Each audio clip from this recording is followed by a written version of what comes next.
Good afternoon, and yes, it is early afternoon in in Saudi Arabia, but as well good morning in Belo Horizonte in Brazil. Here it is just 1 p.m. in the Netherlands. My name is Ryan Orange. Together with Miss Alawi from the Corax Foundation, together we'll be hosting this match. This is a match, the first one for two teams in the Inter-University Law Debate Tournament organized by the Corax Foundation, the 8th edition. Today we have a match between Prince Sultan University in Saudi Arabia and UFMG, the Federal University of Minas Gerais in Brazil. These two teams received the topic 7 days ago, which is connected to state responsibility and environmental law. So they prepared the argumentation in favor and against. They don't know yet which position they will be having during the match, but we will know a bit after the introduction of every student during this session. So I would like first to start with giving the floor to Dana Al-Saif. Could you introduce yourself? Of course. My name is Dana Al-Saif. I'm in my last term of law school, and I'm a part of the PSU Debate Club. Welcome. We have as well in Brazil, Lívia Luizia Braz. Hello, I'm Lívia. I'm the first year of law in Federal Universal of Minas Gerais, and I'm very honored to be here. Thank you. Thank you. Welcome. We have as well Geda Kurdi. Welcome. Hi, my name is Ghina Kurdi, and I'm in my first term of law school at Prince Sultan University, and I'm honored to be here today, and I hope we have a nice and fruitful debate. Thank you. We have as well Miss Rodriguez. I don't know if Miss Rodriguez... Yes. Hi, my name is Beatriz. I'm going to the third year of my law school, and I'm in the UFMG. I'm very honored to be here. Thank you and welcome. We have as well Mr. Khaled Abdou. Welcome. Yes, hello. I am Khaled Abdou. I am a first-year student at Prince Sultan University. I study software engineering, and it's an honor to be here. Thank you, welcome. And I don't know if Miss Amanda Ruiz will be joining, but in any case, as soon as she will be joining, we'll as well give her the floor to introduce herself. I want to mention as well that for each team there are coach. On the side of Prince Sultan University, there is Miss Saab, who has been participating last year. So Miss Saab, yes? Hello, yes, my name is Judy Sahab. I was a participant representing Prince Sultan University and our debate club last year. It was such an honor and such a lovely experience, and I'm so glad to be back as coach. Thank you, and welcome back. We have as well at the same side on Prince Sultan University, Mr. Hashim Ashram. Can you hear me? Not sure he's in the room anymore. I think he was in the room, but he's not anymore. But he will be watching as well on YouTube. And there is a third I would say third coach with Professor Sofia Adan, who was coach last year as well for the team. So greetings to all the coach. On the side of UFMG, the coach is Professor Amina Welten-Guerra. Welcome. Thank you very much. It's a pleasure to be here. I wish everybody luck. Thank you very much. So the topic you received 7 days ago was failure of states to take adequate actions on climate change, such as proactive measures, constitute a violation of their international legal obligations. Ms. Ruiz is joining. She was joining. I accept it. Yes. Ms. Ruiz, can you hear me? Miss Ruiz. I think it takes a few seconds to activate the microphone. So the topic you received was 7 days ago. Now I will share my screen while Miss Ruiz is configuring the mic. I will share my screen for the allocation of positions. So in a few seconds you will see a wheel with the double flags with logos.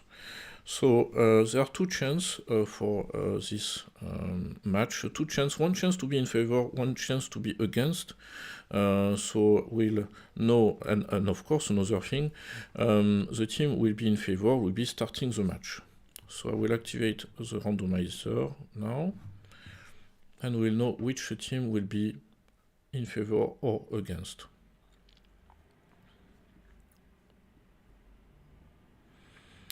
So that will be UFMG, the Federal University of Minas Gerais, will be against the motion. So it means, as a consequence, Prince Sultan University in Saudi Arabia will be in favor of the motion and will be starting the match. So concretely, it means that Prince Sultan University will defend the position that failure of states to take adequate action on climate change, such as the proactive measures, constitute a violation of their international legal obligations, while UFMG, Federal University of Minas Gerais, will defend the position that failure of states to take adequate action on climate change, such as proactive measures, does not constitute a violation of their international legal obligations. So now both teams have 5 minutes to review their notes, and then we'll start with the introduction on the side of Prince Sultan University.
Have I not been talking this whole time? No. May I please repeat? No. We are still in the preparation time. Oh, okay. I was.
Here we are done with the 5 minutes preparation, so it means I stop sharing my screen.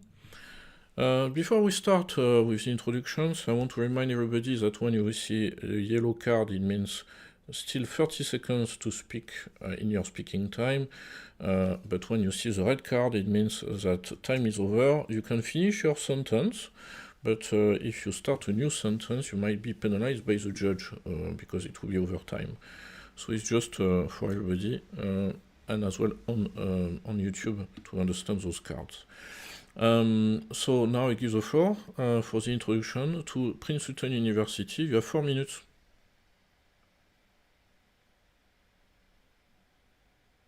Honorable judges, esteemed opponents, and distinguished audience, climate change is not a distant threat. It's a present crisis, one that demands immediate and decisive action. Yet, despite the overwhelming scientific consensus and international legal frameworks in place, many states continue to fall short in taking proactive measures.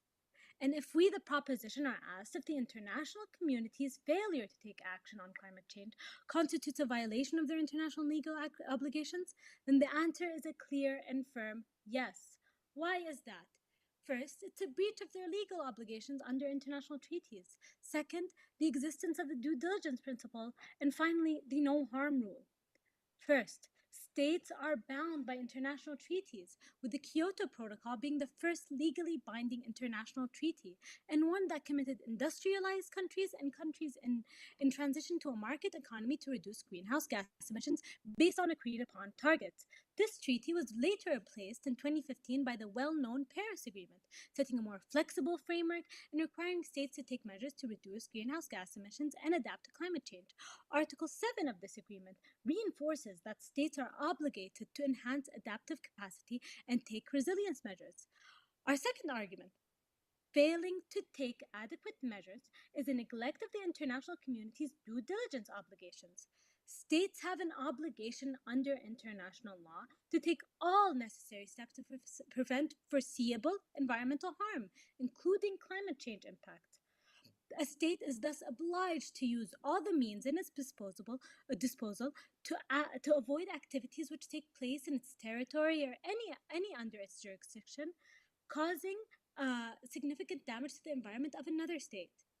In Urgenda Foundation versus the State of Netherlands, the Supreme Court of the Netherlands upheld a ruling mandating the Dutch government reduce greenhouse gas emissions and determined that the state breached its duty of care, which requires parties to take precautionary measures to mitigate hazardous situations.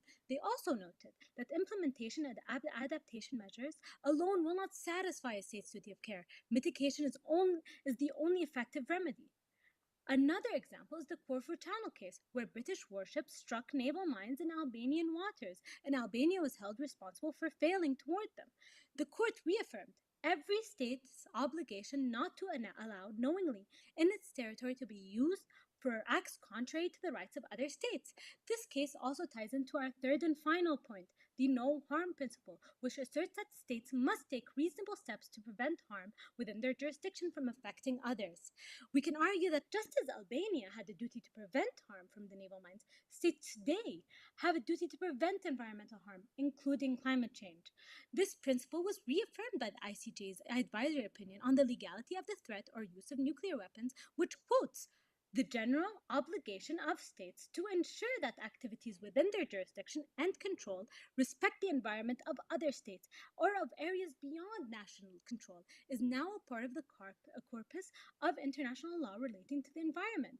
Looking at this, we can see that preventing and taking proactive measures on climate change is a duty that states must fulfill, and that climate inaction is not just negligence, but a breach of legal duty.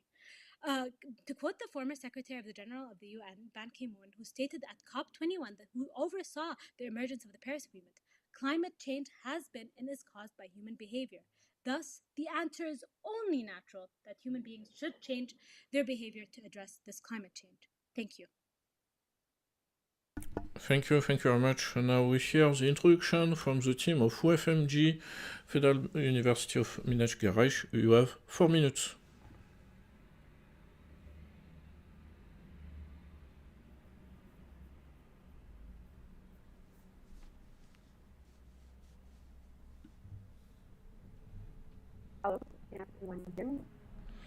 Very difficult, with difficulty.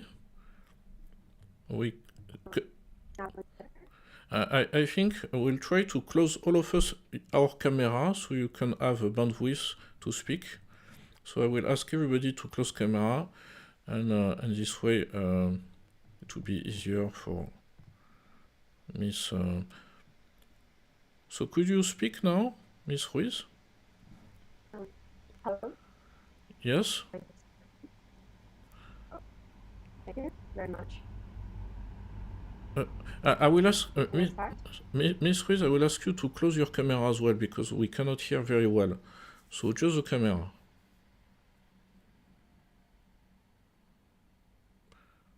Okay. Yes. Try to speak a bit.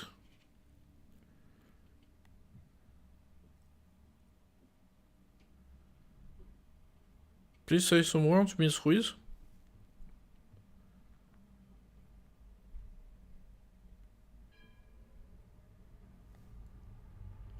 We don't hear you at this moment, Miss Ruiz.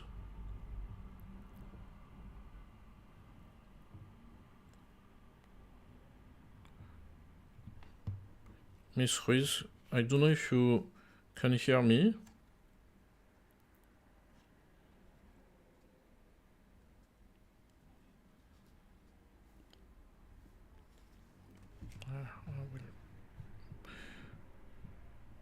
So I don't know if Miss Ruiz can hear me at this moment.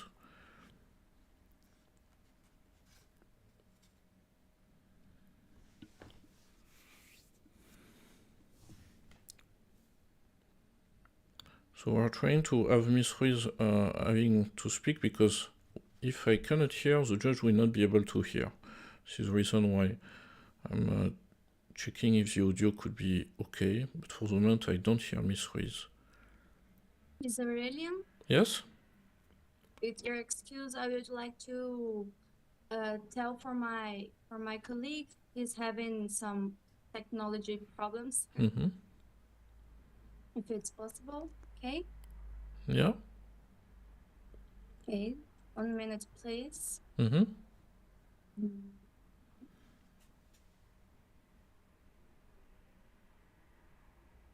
Okay, then I will start my speech. Okay. 3, 1. Okay. Honorable judges and colleagues from Prince City University, we believe that failure of states to take adequate action on climate change does not constitute a violation of their international obligations. We have 3 reasons to believe that. If you consider the economy of the countries in the world, you can say that the most of them are unprivileged. We have a crescent scenario of inequality between states due to some factors, such as colonization, low economy development, wars, natural resources disponibility, among others.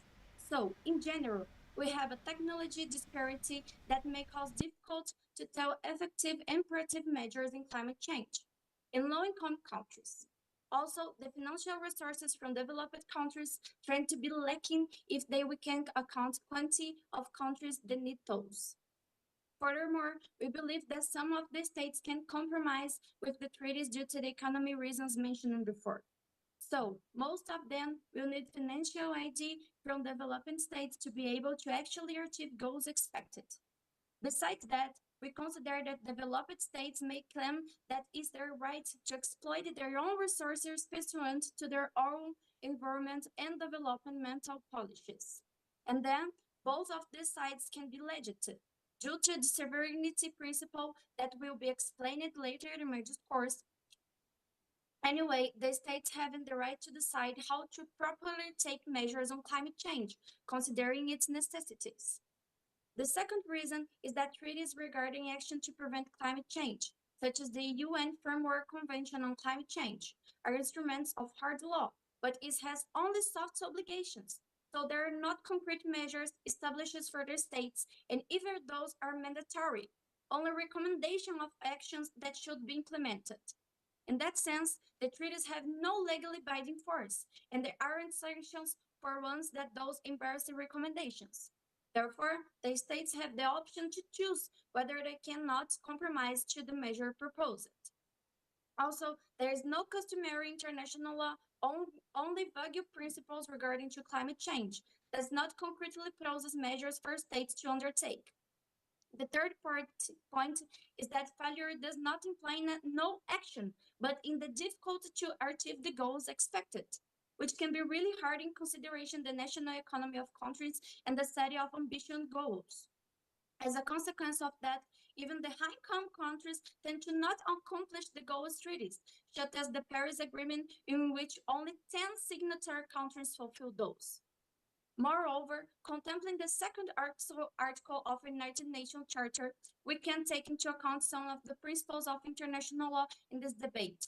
I would like to mention the first and regarding sovereignty, that basically means that each state has the right to determine its own policies and actions, including in this case, how to address climate change. Hence, despite the fact that other teams may just justify the state's obligations with erga omnes consent, as said before, a state is not legally bound to adapt any specific measure or policy if it has not expressly committed to their under international agreements. In conclusion, we believe that the failure of states to take adequate action on climate change does not constitute a violation of their international obligations. As a result to that, I'm very honored to oppose it. Thank you very much. Now we move to the first rebuttals. We'll ask the team from Prince Sultan University to give the first rebuttal. You have 2 minutes. Am I visible and audible? Yes, you are, both. Okay. While the opposition made some great points in their opening speech, I would like to first start by repeating what they said about state sovereignty. While the proposition obviously recognizes the discretion of states, in the whaling in the Antarctic case, which was between Australia and Japan, the court recognized that determining the means to fulfill their treaty obligations in this idea, discretion is not absolute. Compliance with international commitments requires good faith adherence to both the letter and the purpose of the treaty. In this case, Japan did not act in conformity with its obligations, and sovereign discretion must be exercised within the constraints of the regulatory framework established by the convention. A state cannot invoke its sovereign rights to justify actions that contravene its treaty obligations. The due diligence obligation that my colleague mentioned in the opening statement is an internationally recognized concept. States have an obligation under international law to act and abstain from acting in such a matter that no injury be caused to individuals, irrespective of where they are located. In the case concerning pulp mills on the River Uruguay, the ICG points out that the principle of prevention as a customary rule has its origins in the due diligence that is required of a state in its territory. It states that every state's obligation not to allow knowingly its territory to be used for acts contrary to the rights of other states. A state is thus obliged to use all the means at its disposal in order to avoid activities which take place in its territory that cause significant damages to the environment of another state. This obligation establishes a legally binding mandate that, when ignored, should be met with legal repercussions. Additionally, in Article 3 of the Legally Binding Convention, the UNFCCC, it states that the parties should take precautionary measures to anticipate, prevent, or minimize the causes of climate change. This principle highlights the need for proactive action in climate policy. And this is a legally binding principle, which means that it is internationally binding on every single state. Thank you. Thank you very much. Now we will hear the first rebuttal on the side of UFMG, Federal University of Minas Gerais. You have 2 minutes also. All right, I'm audible and visible. Yes, you are. So I will start my discourse in 3, 2, 1.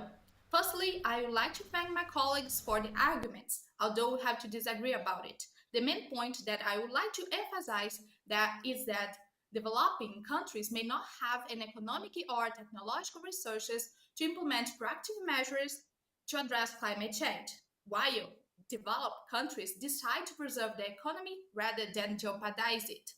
So, as my colleagues, the opposite team, told before, there are the international obligations, but imposing these international obligations without providing an adequate support or an adequate assistance could exacerbate the existing inequalities around the world. So here we have to emphasize that, like my colleagues before told, the Kyoto Protocol are important, but the effectiveness it's not guaranteed, and they are vague and do not have no universal mechanisms for the scope of liability. So we need to take in mind here that if legal obligations are not clear enough, how we can assume their responsibilities if they are vague? So as we observed before, and there is a main point here, only 10 signatory countries fulfill the treaties. But what about the others who didn't fulfill the Paris agreements and didn't do that, and they aren't assigned it?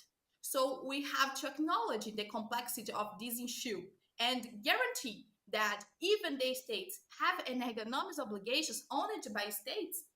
The character of these ergonomics obligations are vague, and there is no well-established method or set of criteria for asserting which are the ergonomics obligations owned by states. In order, we have to represent that the question here are which are the human rights obligations related to climate change. Thank you. Thank you very much. Now we hear the second rebuttals. So first we hear the second rebuttal from Prince Sultan University. You have 2 minutes. Am I audible and visible? Yes, both. Yeah. Okay. I would first like to reply to my colleague's point about economic disparities, and reply by saying that international treaties already address economic disparities. Under the United Nations Framework Convention on Climate Change, which I mentioned previously, the principle of common but differentiated responsibilities and respective capabilities is recognized. This means that while developed nations bear a greater burden, all states have a legal duty to take action appropriate to their capacities. Thus, if certain states fail to act while resources and financial mechanisms exist, such as the Green Climate Fund, they are willfully violating their legal commitments, not merely struggling due to the economic limitations. The due diligence principle: effort is required regardless of wealth. It's in international law requires states to take all reasonable measures to prevent harm, regardless of economic capacity. This principle is established in the International Court of Justice case that I mentioned, pulp mills on the River Uruguay. Where the ICJ ruled that states must conduct due diligence even when their capabilities differ. The advisory opinion on the Inter-American Court of Human Rights reinforced that states must take proactive environmental measures irrespective of economic disparities. as well as the no harm rule. It is absolute and non negotiable. It is a fundamental principle of customary international law, and it prohibits states from causing environmental damage that affects other nations, even when they don't completely have the economic abilities to do so. In the trail smelter arbitration, it established that no state has the right to use its territory in a way that causes harm to another state. In the Stockholm Declaration, they affirmed that states must ensure activities within their jurisdiction do not harm the environment of other states. It is a global issue. Climate change is a global issue. Sorry. Thank you. Thank you very much. Now we hear the second rebuttal as well from UFMG, Federal University of Minas Gerais. You have 2 minutes. All right, am I audible? Yes, you are audible. Okay, so I start my speech. Ladies and gentlemen, with all my respect for my colleagues of Princess Student University, but we have to question ourselves.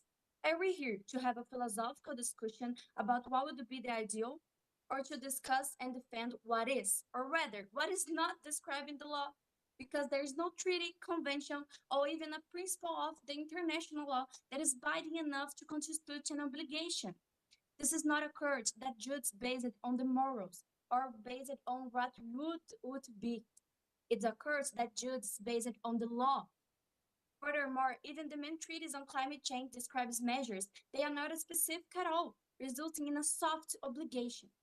It's impossible to say that there is a violation if there's not even an obligation to be violated. There's no responsibility to be attributed. How could we, in front of this respectable court, argue that such an abstract concept of international law like the soft obligations should override the sovereignty of countries and the right to freedom?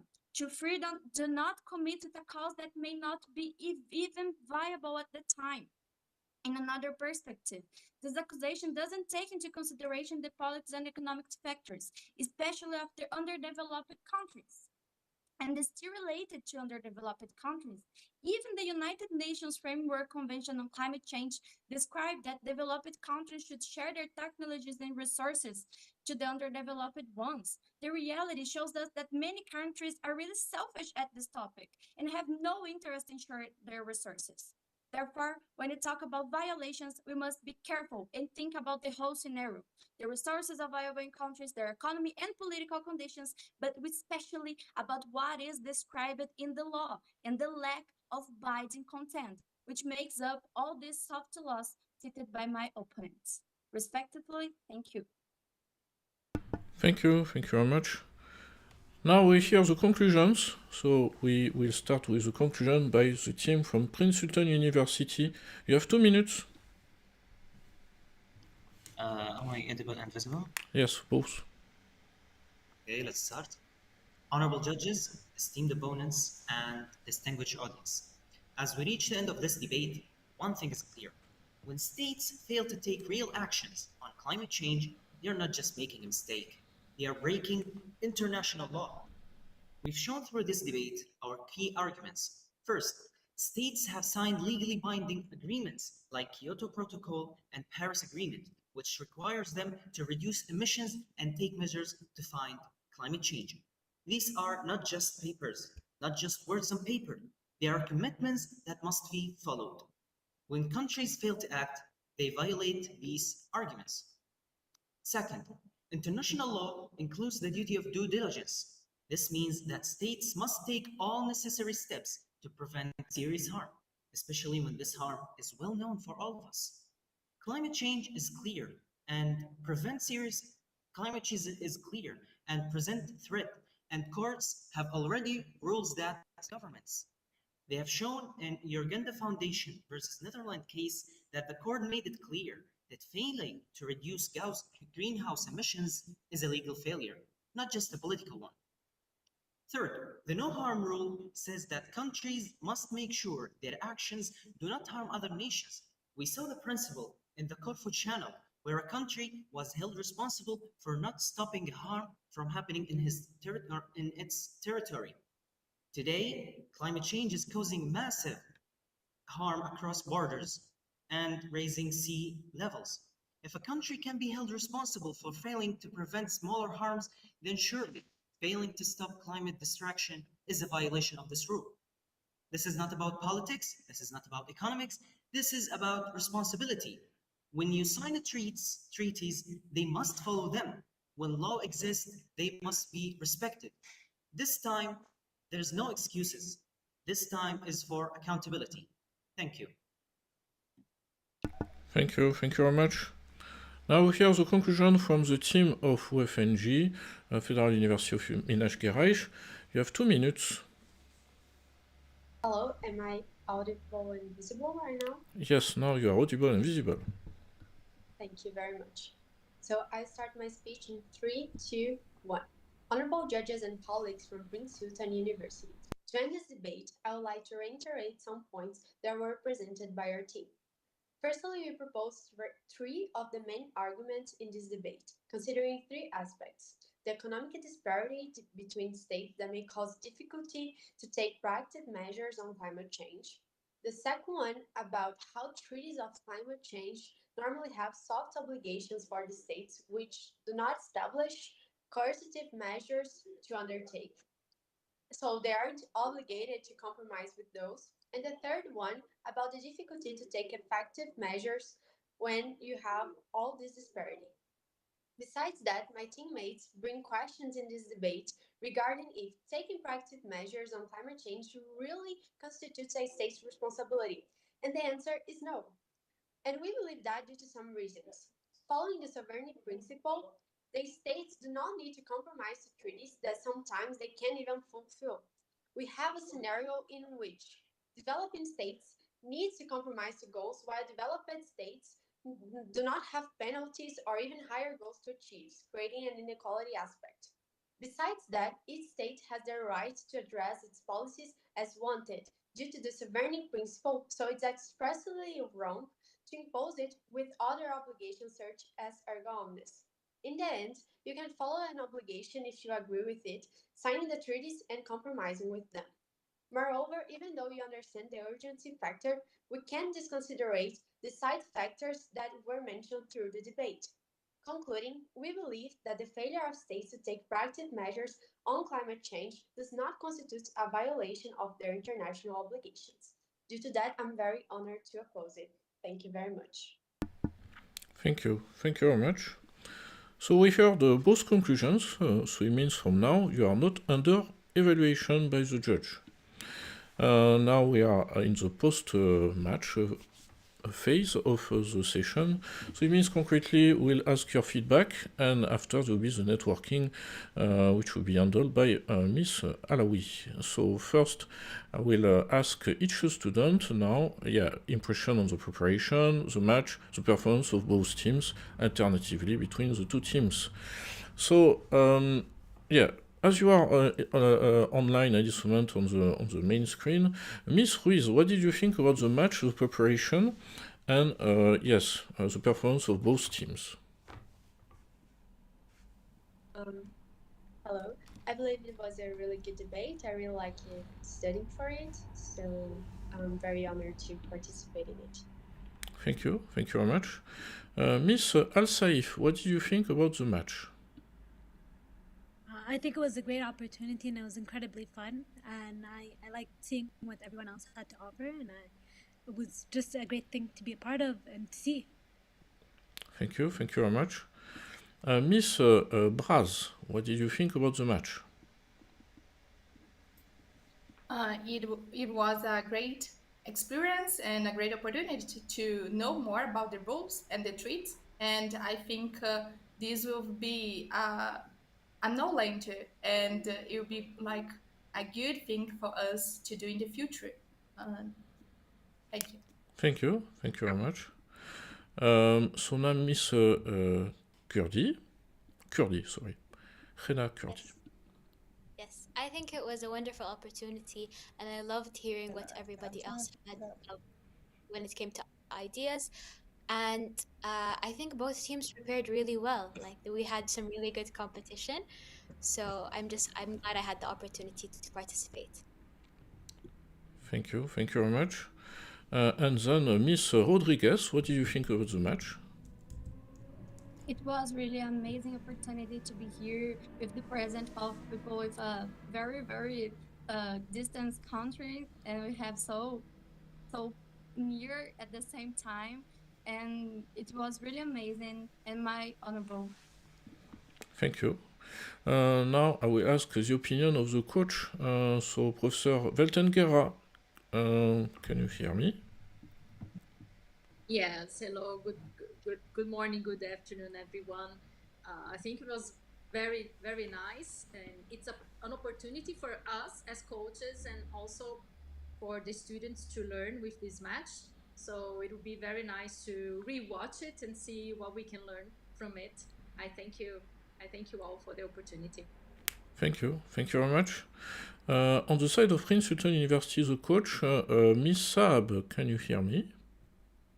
Yes, this was such a lovely opportunity to be able to come back as coach and watch, the debaters that we've been training and researching with and seeing them perform so wonderfully, and then also seeing the other team perform so amazingly. Congratulations, guys! You really thank you so much. Thank you. Thank you very much. Of course, we send greetings as well to the other coach on your side. And now it's time for the networking. So, Miss Alawi, it is your hands now for the questions about networking. Hi, can you guys hear me and see me? Yes. Perfect. So first of all, I just want to congratulate both teams for having such an enriching debate. Listening to you guys debate it was a nice thing to watch, and I'm very proud of both teams. So I'm just going to ask you guys some questions so that you get to know the teams better, and that if, let's say, in the future there's any chances for networking and connecting with each other, you'll have something to talk about.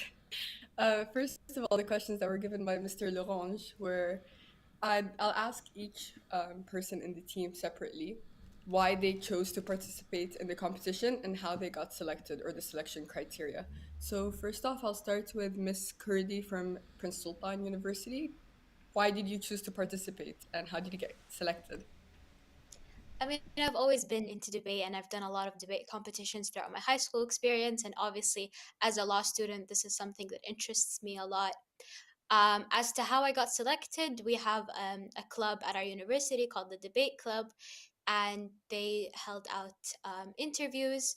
Well, first it was a form that you had to fill out uh, with your experience, and then they held interviews and picked the three of us finally to represent Prince Sultan University, which was a huge honor, obviously, and I'm so happy to be here. That's amazing. You should be proud. Let me just ask Miss Rodriguez from University of Minas. Gerais. Don't. I'm sorry, my pronunciation is not great. FUMG.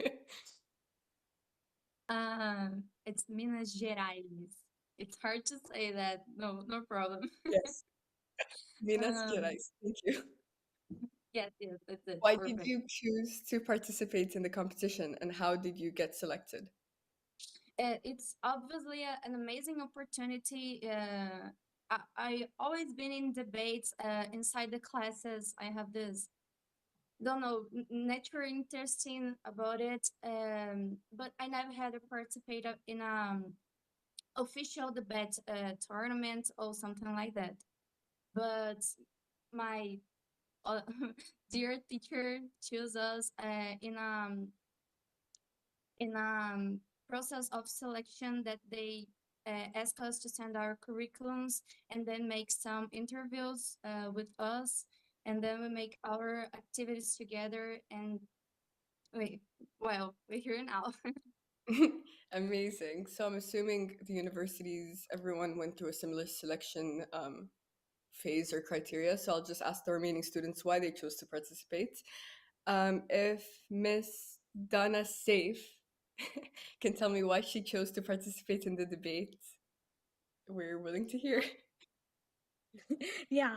Why I chose to be in this debate? Well, obviously, I love debating. I love researching. I love making arguments, and I love hearing other people's arguments and seeing how they establish points, how they go into things. I find that people have really like their personality shows in the way that they structure debates and their arguments, and I love seeing that. So when I saw that the debate club had this, I immediately put in my application. Yeah. Amazing. And Miss Amanda Ruiz from FUMG. Hi. So I actually chose to participate because I'm very interested in debates. I participate in like university debates. It's like kind of different from the multi-court, but I was really interested, and I am really interested in international law too. So I think it was a great opportunity to meet new people and really enjoy this opportunity we're having to do network and learn a lot about international law. Thank you. Amazing. And lastly, from Prince Sultan University, Mr. Khalid Adbu. Why did you He, choose? He left. I think so because he has an exam that starts in 10 Perfect. minutes. Very. The last person is Miss Braz. If you could tell us why you chose to participate in the debate. I think it is a great opportunity to meet other people because I didn't know the others, Bia and Amanda, and it is very nice to search and know what we're gonna say, and even compare the points, because in a debate we need to have the opposite and the against. So it's important to have these and share important opinions about it, the topic. Amazing. It was really nice to hear all of your inspirations as to why you chose to participate in the debate. Another quite fun question is, if the opposing team comes to your country and visits you, what is the first food you'd recommend them to try? It has to be the best meal you've ever had and something that's going to either make or break their food trip to your country. So I'll ask again each person to say what they think everyone else should try. And it's also for the viewers, if they ever decide to visit Brazil or Saudi, what do they try? So we'll go with Miss Dana Al Saif from Prince Sultan University. What's the first Saudi dish you'd recommend someone to try? That's a hard question to answer, but I'd probably say our national dish, kapsa. It's a simple dish, but it has a lot of flavor and a lot of just what I believe is Saudi, in its essence. Can you explain what is kebsa to someone that might not be very familiar with it? It, it's basically a rice dish with chicken, with a lot of spices and a lot of in a specific way of being cooked. It's pretty delicious. Okay, so I'm sure people would be excited to try that once they visit Saudi. Miss Amanda, what would you recommend someone to try from Brazilian cuisine? Brazilian cuisine is really amazing. So I would be like very self-centered because I would recommend a meal that is from my state in Brazil, that is Minas Gerais, obviously. And I would recommend pão de queijo, that is like a cheese bread that goes in the oven and is really, really good. I would recommend to everyone that come visit Brazil. So it seems like something that's very easy to like. You're not going to find someone that's not going to like cheese bread. Miss Gina Kurti from Prince Sultan University. If it differs from Mrs. Safe's meal, what would you recommend? I mean, the first thing that came to mind was kapsa, but another dish we have from my region of Saudi is salik. It's sort of like a rice pudding with chicken, but it's like savory. It's not sweet, and the chicken is like golden brown and it's crisp on the top, and you usually put hot sauce on it, and it's really good. I mean, you're not gonna find someone that doesn't like it. So That sounds like quite a comforting meal because it's pudding, but in a yeah, savory. it is very comforting. That Yes. sounds really good.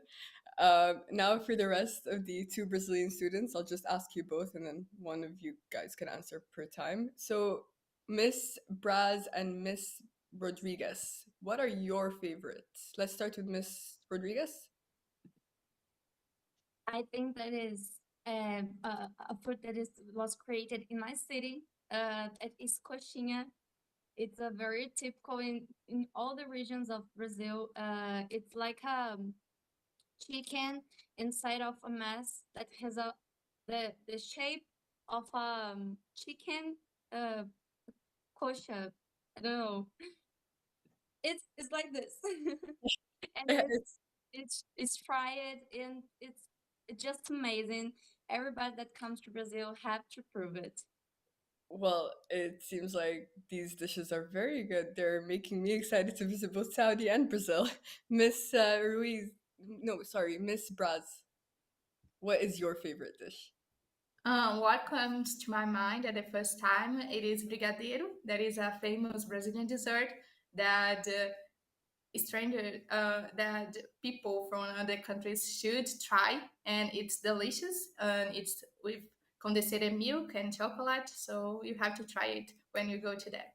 Well, that was the first dessert we got today, so everyone should note that down in case they have a sweet tooth, because that sounds really good as well.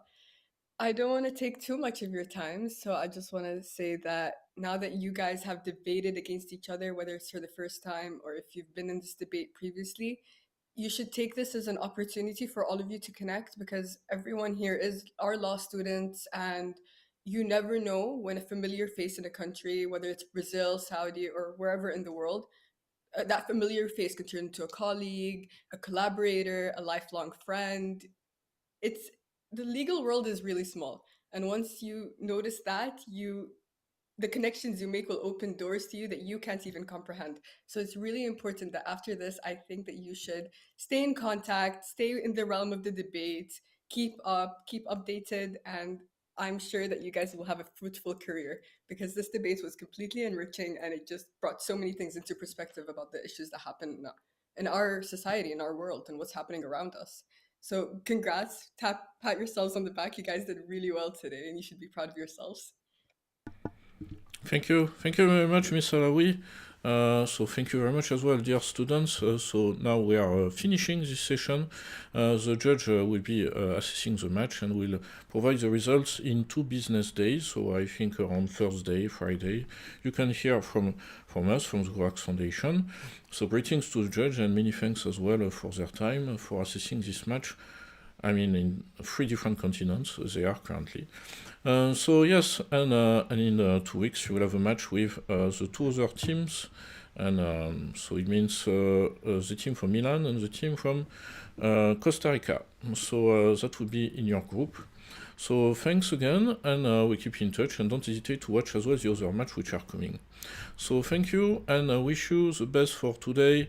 Good end of the afternoon in Saudi Arabia, and good rest of the day, because it's the morning, in Brazil. Thank you, and see you soon. Bye-bye. Thank you so Thank much. you. Bye bye. Thank you so much. Have Thank a great you. day, everyone. Bye-bye. Have a great